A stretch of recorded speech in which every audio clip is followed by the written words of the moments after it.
Out of all the available models for the Stormcast Eternals, the Night Quester is my favourite. This single soldier has been given one simple quest: to help the city of Fairfarrick fight against the invading Skaven Clan Skurvy horde. With the Night Quester not being part of the Coastal Knights officially, this gives me the opportunity to look up different paint schemes and to try something different on this guy, and it lets me focus more on his weapon to give it more of a power weapon or a magical sword look. Right, so after spraying the model with Halford's Grey Primer, he was then sprayed with a base spray of Wraithbone. I started off by painting the shields and the weapon handles with 2 thin layers of Caldor Sky. There are other blue parts to be painted, but I'll come back to them later on. Next was the armour, and I knew I wasn't going to be painting white armour this time, so I was looking around a bit and I decided to paint it with Lead Belcher. It's a nod to the silver armour that knights had in medieval times, and since he's a knight, it's a perfect fit. I really wanted to add some gold on him so he'd look more elite and to show that he's a higher rank. So I used Retributor armour on selected parts like the shoulder pads, parts of the weapons, armour and the shield. When it came to painting the cape and the cloth between the legs, I really didn't know what colour to go for. Dark red maybe, or green, but I was in no mood to take risks, so I said fuck it. Caldor blue looks great on robes and capes, so I went back to it and I started painting it on. Once it's shaded down, it's going to look great in contrast to the silver. Speaking of shading, everything was now dry, so I set some Nuln Oil in my wet palette and started working it into all the blue and silver parts. Most of it goes on as planned, but the cape has some flatter parts, so I'm making sure that I don't let it pool up.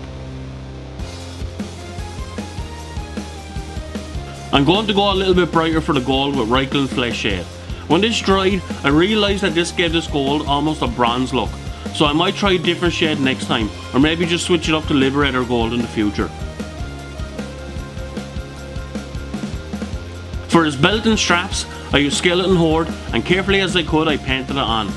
Since it's a contrast paint, going over white and being on such a tiny area is pretty much 3 steps in one here. A base, shade and a highlight all in one go. Handy out. So far, everything has gone smoothly and pretty quick, but it's going to slow down a bit now for the highlights.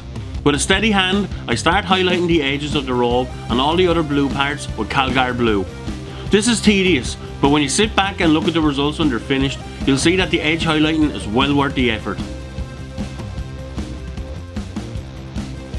I wanted to brighten the silver back up, but not just by edge highlighting, so I dry brushed Stormhold Silver all over it, including the gold parts.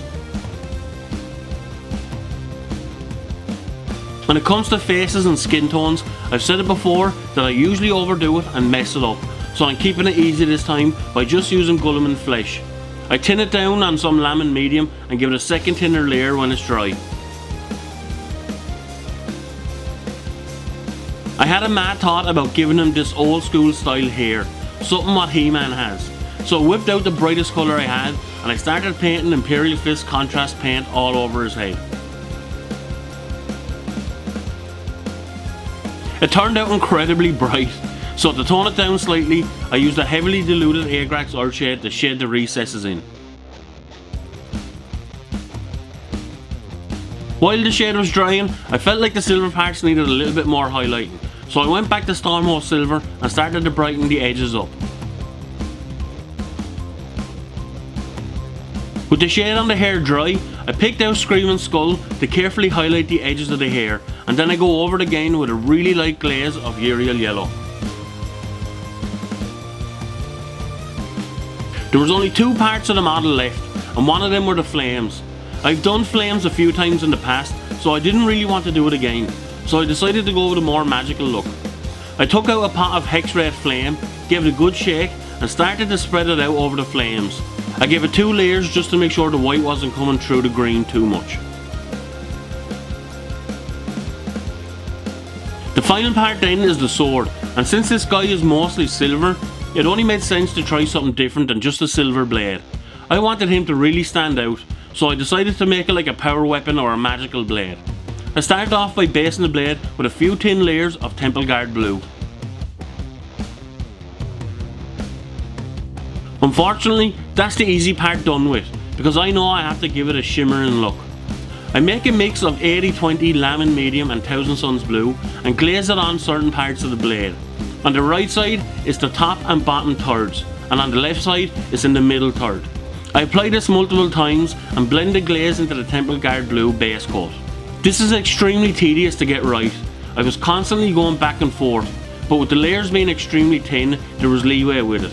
Just use tiny amounts at a time and spread it out. With what felt like hours, I was finally happy to move on to the next step, which was an 80-10-10 mix of lemon medium, Thousand Suns blue and Cantor blue.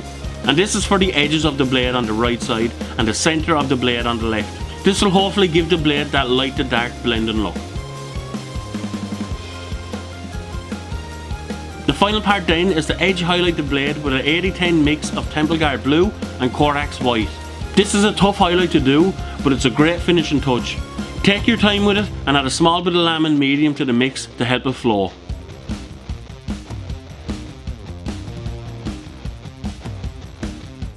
My Stormcast army finally has a Night Quester in its ranks, and with his blonde hair, glowing sword and magical flames, I think I've done enough to help him stand out from the rest of the army. As the rest of the army battles the Clan Skurvy horde on the beaches, the Night Quester is on a solo mission to take down its Grey Seer. But the army isn't finished yet. We still have 2 models left, and one of them is the Lord of Everton and his loyal Griff Crow for the next video. But if you guys like this video, make sure to let me know in the comment section below, hit the like button, subscribe if you haven't, and once again, thanks for watching.